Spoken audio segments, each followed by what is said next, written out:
नमस्कार। जय जगन्नाथ। राधास्वामी, जय गुरु, अल्लिख पुरुष, ओम शांति, ओम शिव पार्वती। आविष्कार न्यूज को स्वागत। शुभ सकाळ। आमिष खाइले कौन एवं पापकर्म पुण्यकर्म कौन अजय माइकेल ठारू किछि ए वीडियो माध्यम रे आपन को पाद तले अर्पण कली।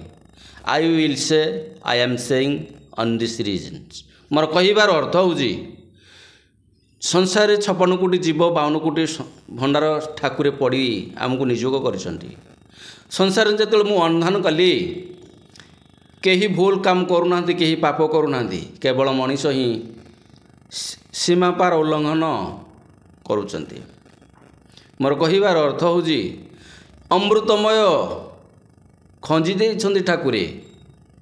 अन्न व्यंजन विभिन्न प्रकार स्वादिष्ट खाद्य आम पाई खंजी देइछंती।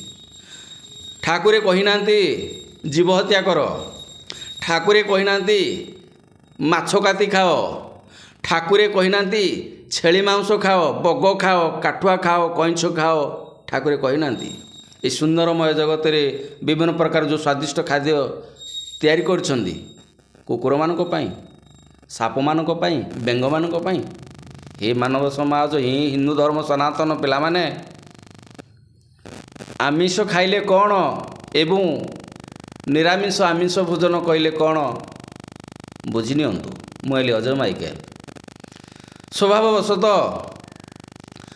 जीवनर पावछ एवं अंतिमर पावछ शेष पर्यंत जो जीवनटी आपण बीतैछंती, जेपरी कर्म करेंगे से भली स्वप्न देखिए। भल कर्म जदि आपण दैनिक निजोग रहिबे, सुंदर सुंदर स्वप्न देखिए।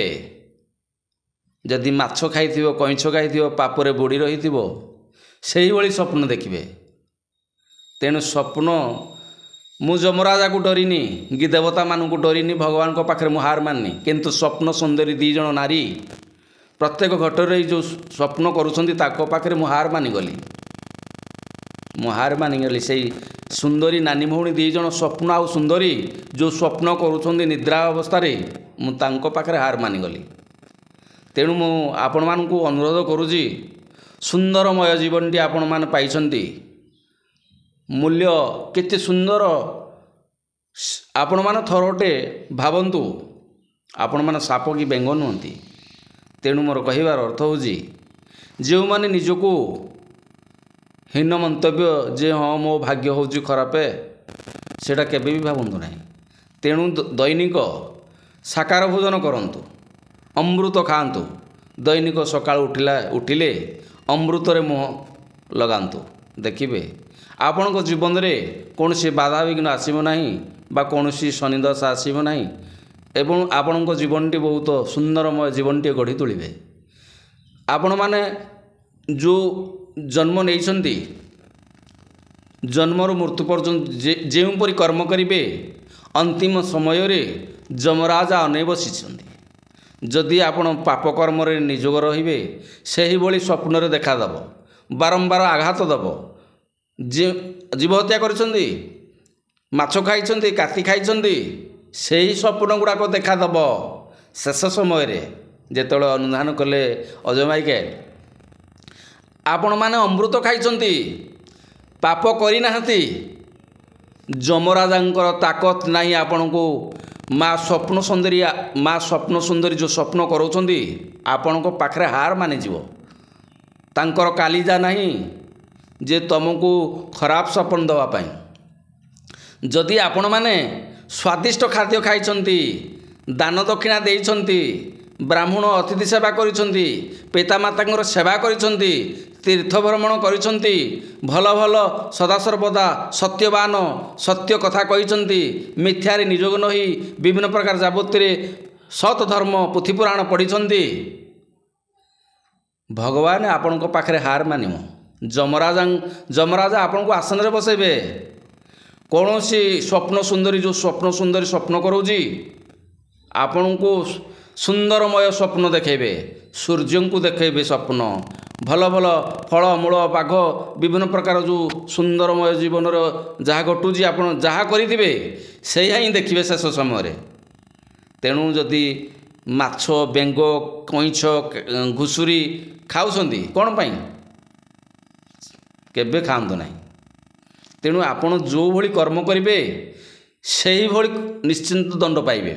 ଭଗବାନ କେବେ ଭକ୍ତର ଅମଙ୍ଗଳ ଚିନ୍ତା କରନ୍ତି ନାହିଁ। ଆପଣଙ୍କ ଶରୀରରେ ଯେଉଁ ମହାପୁରୁଷ ଆତ୍ମାରାମ ଅଛନ୍ତି ସେ ହିଁ ଦଣ୍ଡ ଦେଉଛି। ଯଦି ଆପଣ ଭାବୁଛନ୍ତି ଯେ ଏଠି କେହି ନାହାନ୍ତି, ଯାଉଛି ଭୁଲ କରିବି, ହଁ ମୁଁ ଆଇଁଷ ଖାଇବି, ପାପ ଭୁଲ କରିବି, କିନ୍ତୁ ସବୁ ଆତ୍ମାରାମ ଶରୀରରେ ଯେଉଁ ଆତ୍ମାରାମ ଅଛନ୍ତି ସବୁ ଦେଖୁଛନ୍ତି। ସକାଳୁ ସନ୍ଧ୍ୟା ଯାକେ ଯେଉଁ କର୍ମ କରୁଛନ୍ତି ସବୁ ଲେଖେଇ ଯାଉଛି। ଜନ୍ମରୁ ମୃତ୍ୟୁ ପର୍ଯ୍ୟନ୍ତ ଯାହା କରିଥିବେ ସବୁ ଦେଖାଯିବ ସେଇ ସ୍ୱପ୍ନରେ। ତେଣୁ ହେ ପ୍ରଭୁ, ବରଂ ସଦା ସର୍ବଦା ଯାହା ହେଇଛି ଭୁଲ ମାଗିଦିଅ ଠାକୁରକୁ। ପ୍ରଭୁ, ଯେ ମୁଁ ଯାହା କରିଦେଇଛି ଭୁଲ ହେଇଯାଇଛି, ଆଜିଠାରୁ ଆମିଷ ଆଉ କେବେ ଜୀବ ହତ୍ୟା କରିବି ନାହିଁ, ପାପ କର୍ମ କରିବି ନାହିଁ। ତେଣୁ ମୋର କହିବାର ଅର୍ଥ ହେଉଛି ସୋ ଦ୍ୟାଟ୍ ଆଇ ୱିଲ୍ ସେ। ଏ ମାଇକେଲ ଭାଇ ଦିନେ ସଂସାରରୁ ଚାଲିଯିବେ, ଆପଣ ବି ଏଇ ସଂସାରରୁ ଦିନେ ଚାଲିଯିବେ। ଏଠି କେହି ଚିରସ୍ଥାୟୀ ନାହିଁ।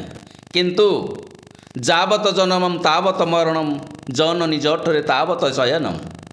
ସତ୍ୟ ସାରା ମନୁଷାଣା ବାଚ ସାରା ମହିପତି। ଏ ସଂସାରରେ କି ସୁନ୍ଦର ଭାବରେ ଉପାଖ୍ୟାନ କରିଛନ୍ତି।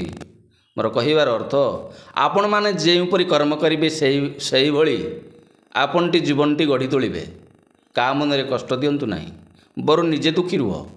ପରକୁ କିଛି ସାହାଯ୍ୟ କର, ପିତାମାତାଙ୍କୁ କିଛି ଖାଇବାକୁ ଦିଅ, ପୁତୁରା ଝିଆରୀମାନଙ୍କୁ ସ୍ନେହ ବଚନରେ ବାନ୍ଧି ରଖ। ନମସ୍କାର, ରହୁଛି। ଯଦି ଭଲ ଲାଗିବ ନିଶ୍ଚୟ ସେୟାର କରିବା ପାଇଁ କେବେ ବି ଭୁଲିବ ନାହିଁ। ନମସ୍କାର।